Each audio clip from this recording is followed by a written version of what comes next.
दीपभाव मित्रांनो, मी किशोर झोटे.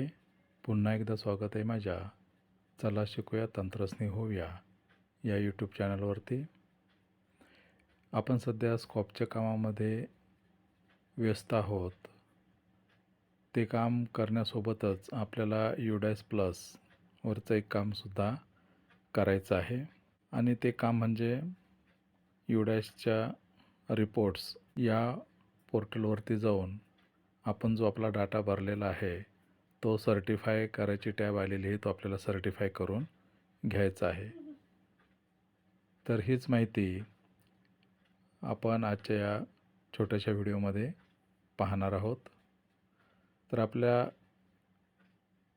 लाडक्या क्रोम ब्राउझरवर आल्यावरती स्क्रीनवर दिसते त्याप्रमाणे आपल्याला UDAS टाईप करून सर्च करायचं आहे.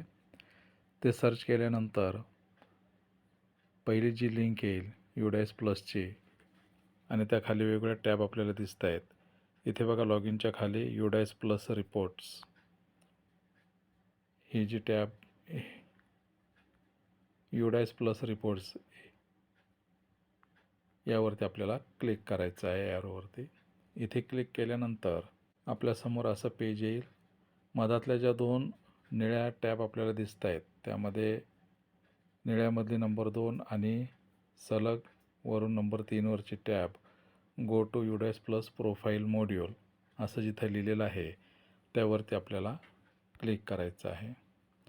तिथे क्लिक केल्यानंतर आपल्याला बघा इथे खाली स्क्रॉल करायचं आहे आणि इथं आपला नेहमीप्रमाणे यूजर नेम म्हणजेच आपला UDAS नंबर, पासवर्ड आणि कॅप्चा टाकून लॉग इन व्हायचं आहे. चला तर आपण लॉग इन होऊयात. लॉग इनवरती क्लिक केल्यानंतर आपल्यासमोर असा एक अलर्टचा मेसेज येईल. Last date to complete UDAS plus profile and facility module entry is 15 February 2025.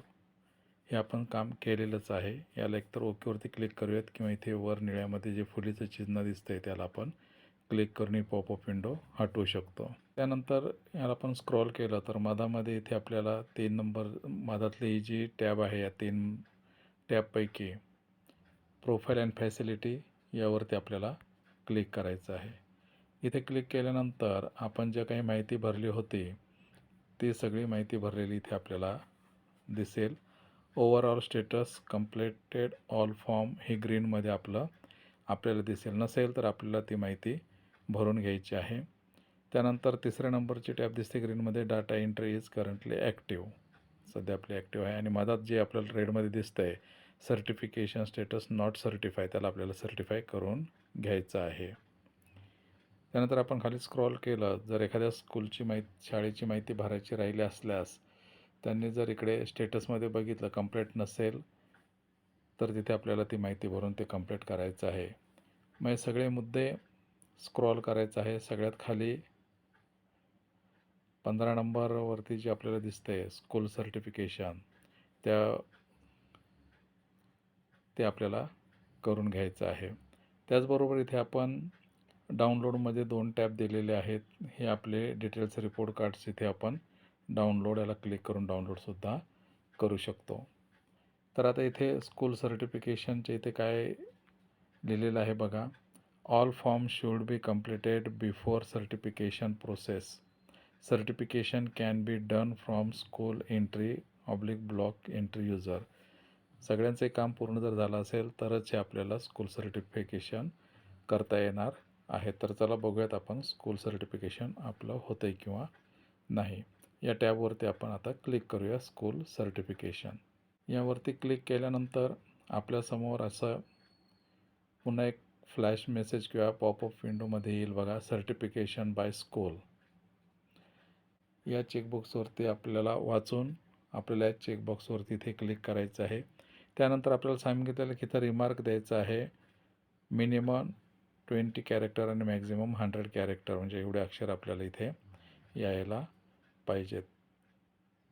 तर इथे आपल्याला रिमार्क लिहायचा आहे. आपल्याला जो रिमार्क द्यायचा असेल तो आपण इथं देऊ शकतो. इथे आपला रिमार्क येऊन झाल्यानंतर आपल्याला सर्टिफाय या हिरव्या टॅबवरती क्लिक करायचं आहे. इथे क्लिक केल्यानंतर आपल्याला कन्फर्मेशनची विंडो येईल. ते आपल्याला वाचून घ्यायचे आहे आणि वाचून झाल्यानंतर पुन्हा इथे ग्रीनमध्ये जे टॅब आहे त्या टॅबवरती आपल्याला क्लिक करायचं आहे. इथे टॅप केल्यानंतर वरती येते बघा स्कूल स्टेटस अपडेट सक्सेसफुली आणि इथे स्क्रॉल केलं तर आपल्याला दिसतंय स्कूल सर्टिफिकेशन आणि डन झालेलं आहे. School data has been certified successfully. इथे आपली तारीख वगैरे येईल.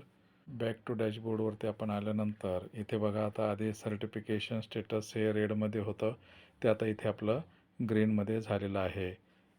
तर अशा पद्धतीने हे आपलं काम पूर्ण झालेलं आहे. तर या व्हिडिओमध्ये एवढंच. भेटूयात पुन्हा नवीन व्हिडिओमध्ये. तोपर्यंत जय तंत्रज्ञान.